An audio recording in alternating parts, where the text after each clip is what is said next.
जय मां शमशान काली। आज मैं आप सभी से जिस विषय पर वार्तालाप कर रहा हूं वह है भाग्य बंधन। और अगर आपको इस भाग्य बंधन को समझना है तो आपको पूरा वीडियो बिना स्किप किए हुए देखना होगा। और इसमें आपको स्पष्ट हो जाएगा कि अर्थात यह भाग्य बंधन, कार्य बंधन या व्यवसाय बंधन किस कारण से होता है। आप सभी चैनल को सब्सक्राइब करें, वीडियो को लाइक और शेयर करें। और अगर कोई जानकारी आपको हमारे द्वारा प्राप्त करनी है तो आप हमारे दिए हुए नंबर पर संपर्क कर सकते हैं। अब बात करते हैं कि भाग्य बंधन आखिर होता है क्या। तो भाग्य बंधन व्यक्ति के पूर्व जन्म के जो भी कर्म होते हैं वह कर्म इन हस्त रेखाओं में, हाथों की अंगुलियों में, माथे की रेखाओं में और पूरे ही शरीर से व्यक्ति के बारे में जाना जा सकता है कि उसका भाग्य खुला है या बंद है। जिसका मणिबंध, यह रेखाएं जिसकी बहुत ही अच्छी होती है, उसका भाग्य बहुत ही अच्छा होता है, स्पष्ट हो, बिना लकीर युक्त हो। ऐसे व्यक्ति राजा के समान जीवन जीता है। और जिनके जीवन में भाग्य बंधन लिखा होता है उनकी मणिबंध की रेखाएं अक्सर कटी हुई पाई जाती है, या फिर उसमें धब्बा हो या फिर उसमें चैन हो। इस प्रकार से भाग्य बंधन जाना जा सकता है कि उस व्यक्ति का भाग्य खुला है या बंद है। माथे पर सिकन की रेखाएं हों तो ऐसे व्यक्ति का भी भाग्य बंधित तो होता है। और इसको ज्योतिष लोग, अगर आप किसी ज्योतिष के पास जाते हैं तो वह इसको ग्रह बाधा का नाम देता है, जबकि यह पूर्व जन्म के कर्म के कारण जो संस्कार आप पहले करके आए हैं उन्हीं का फल है।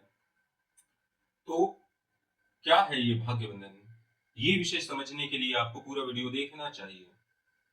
अगर आप किसी वास्तु शास्त्री के पास जाते हैं तो वह इस भाग्य बंधन को वास्तु दोष का नाम देता है। पंडित के पास जाएंगे वह ग्रह दोष का नाम देगा। और अगर आप किसी तांत्रिक या ओझा के पास जाएंगे तो वह इसे तांत्रिक अभिकर्म का नाम देगा या फिर भूत प्रेत आदि बाधाओं का नाम देगा। तो यह बंधन व्यक्ति को अपने कर्म के ही आधार पर प्राप्त होता है। कई लोगों को ऐसा लगता है कि हमारे शत्रुओं ने हमारे भाग्य को बंधन करवा दिया है। और कई भी लोगों को ऐसा लगता है कि हमारे रिश्तेदारों ने हमारे भाग्य को बंदिश करवा दिया है, काम धंधे को बंद करवा दिया है। लेकिन कहीं ना कहीं यह है आपके पूर्व जन्म के कर्म के कारण ही। या परिवार में किसी की राहु, केतु, शनि की महादशा अगर चल रही होगी तो कहीं ना कहीं उसका प्रभाव आपके भाग्य पर देखने को मिलेगा। और कई बार ऐसा होता है कि आप जिन भी नकारात्मक सोच वाले व्यक्ति अगर आपके पास रहते हैं, आप उनसे, आपका उनके साथ उठना बैठना है, तब भी आपका भाग्य उनके ग्रहों के कारण बंधित तो हो जाता है। और आप समझते हैं कि किसी ने मेरा बुरा कर दिया, किसी तांत्रिक ने अभिकर्म कर दिया। ऐसे बहुत से लोग हैं आजकल जो पॉडकास्ट पर नाना प्रकार की रील्स तो बनाते हैं लेकिन उनको तंत्र का ज्ञान नहीं है। उपाय देते हैं लेकिन तंत्र का ज्ञान नहीं है।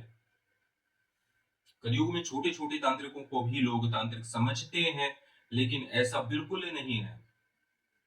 एक तांत्रिक, ओझा, सोखा, ये सब आपके भाग्य को बंधन नहीं कर सकता। लेकिन जो ग्रह स्थिति होती है वह उसको निमित्त बना देती है। उस पर दोषारोपण हो जाता है कि इसने मेरा भाग्य बंधन कर दिया। यहाँ जो प्रकृति है, प्रकृति में औषधि, जल, वनस्पति, पशु पक्षी, नर नारी सभी के ऊपर ग्रहों का प्रभाव होता ही है।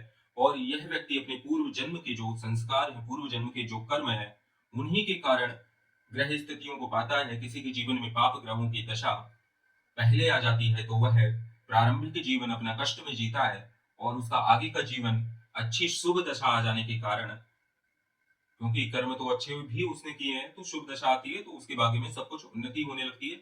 उसका निमित्त कोई ज्योतिष, तांत्रिक आदि बन जाता है, क्योंकि कहीं ना कहीं उसको उसके पास जाना ही था। ये भी उसके प्रारब्ध में ही लिखा है। सारी इस दुनिया में जो भी घटनाएं होती हैं सब आदिशक्ति महामाया की कृपा से ही संभव होती है। और जितने भी प्रकार के बंधन हैं वह सब भगवान शिव के माध्यम से ही दूर होते हैं।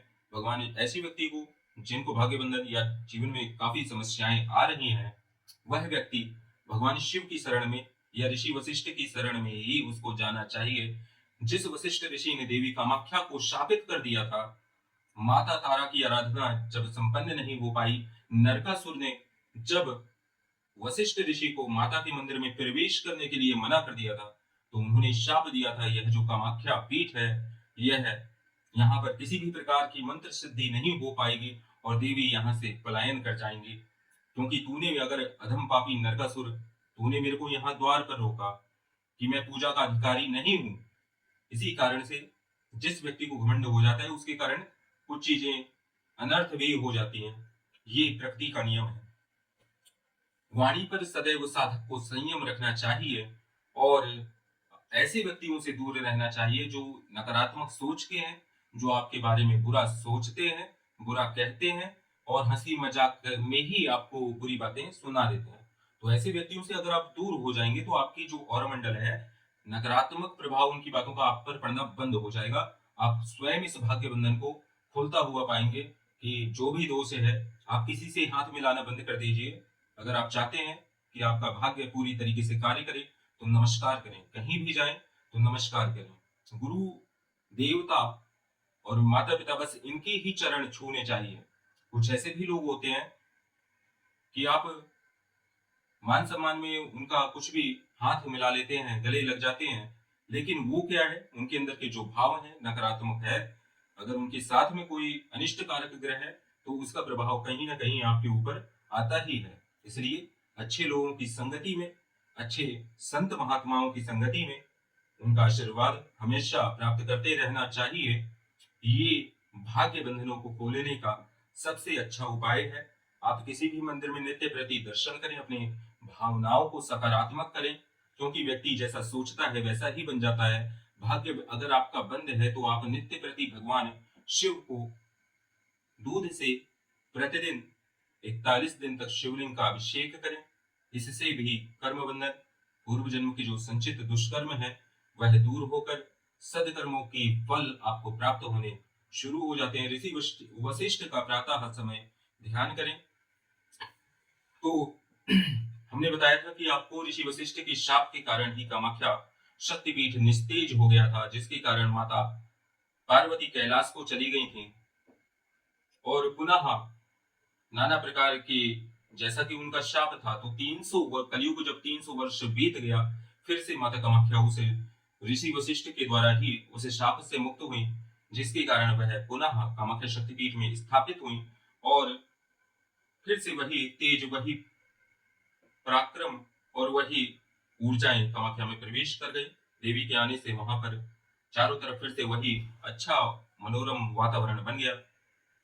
नाना प्रकार के देवी देवता, यक्ष, गंधर्व सब अदृश्य रूप से कामाख्या शक्तिपीठ पर आते ही हैं और इस प्रकार से भगवान शिव के ही माध्यम से देवी को बार बार उनकी जो याददाश्त थी वो चली गई थी, तो उनको अपनी याददाश्त और उनकी शक्ति का जो ज्ञान कराया था वह भगवान शिव ही थे।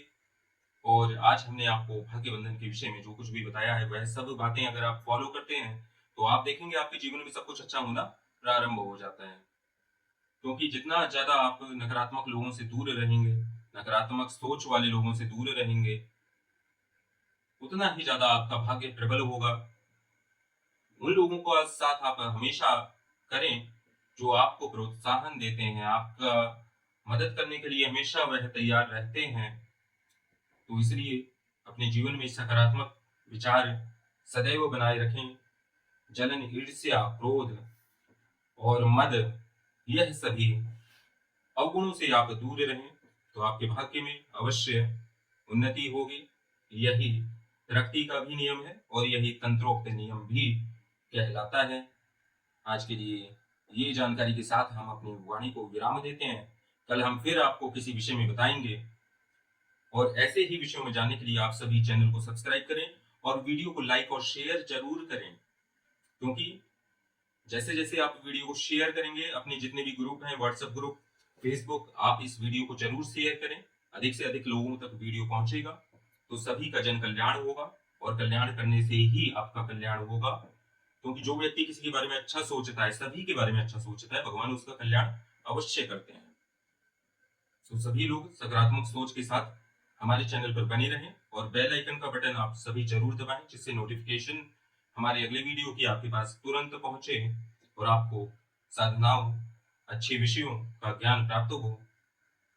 आज के लिए बस इतना ही। जय मां शमशान काली, जय मां महाकाली, हर हर महादेव।